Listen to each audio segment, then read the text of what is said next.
There are heightened indications that today will be B.S. Yediyurappa's last day as the Chief Minister of Karnataka. He is very likely to be replaced, is what the buzz on the ground in Karnataka is. But even as his two-year ceremony plays out in the Vidhan Sauda, let's give you a bit of history. It's always useful to look back because it will not be easy for the BJP to simply get rid of B.S. Yediyurappa. And that's why you're seeing all these ceremonials in his praise playing out in Bengaluru. How can one forget what happened in 2013? Of course, it's not the same circumstances, but at that time, it was a year the BJP realized the real extent of the damage that Yediyurappa was capable of causing when cornered. In May of 2013, Yediyurappa broke away from the BJP to form his own party, the Karnataka Janata Paksha, that split the BJP's dominant Lingayat vote bank.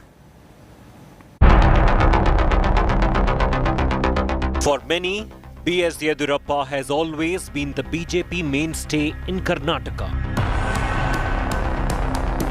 He is the undisputed leader of the single largest community in the state, the Lingayats. The Lingayats, comprising 17% of Karnataka's 6 crore plus population, helped the BJP secure 110 seats in the 224-member state assembly in 2008. Their sole wish was to see Yediyurappa as the chief minister.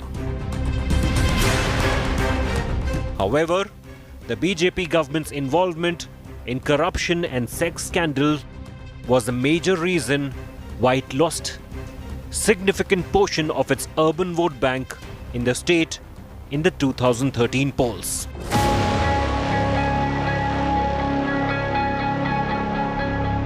While one minister was accused of rape, 2 others were caught watching porn on the floor of the Legislative Assembly.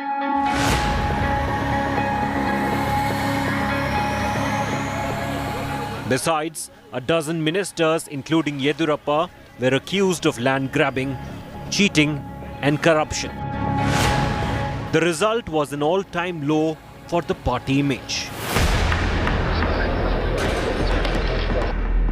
Finally, in a major embarrassment to the BJP, B.S. Yediyurappa, who had quit the CM's post over corruption charges, was jailed in October 2011. This after the Lokayukta Special Court judge rejected his bail plea in 2 cases of illegal denotification of land in and around Bengaluru in return for monetary gains. Yediyurappa spent 25 days in prison before being released. Now he wanted his post back, but Advani was firm on dealing with corruption within the party to take on the Congress. Then, in December 2012, B.S. Yediyurappa walked away from the BJP after his plans to become chief minister or party chief were opposed by L.K. Advani. Advani and many others were gearing up towards the 2014 polls and did not want anybody to scuttle their anti-corruption crusade against the Congress nationally. 2013 polls changed everything for the BJP. The Congress came to power. Siddaramaiah became the chief minister and BJP was reduced to just 40 seats. BSY's KJP had secured 6 seats and damaged the BJP. It was time to bring Yediyurappa back into the party. The late Anant Kumar and others had objections to the return of Yediyurappa. They wanted an alliance with the KJP instead of a merger. Others were a bit skeptical about inducting the entire KJP into the BJP, since in some constituencies the fight had turned ugly.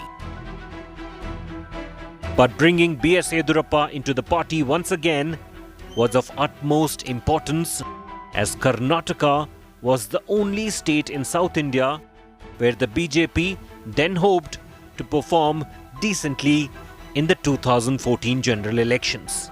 It was for these reasons and the very survival of the party that the BJP brought back B.S. Yediyurappa.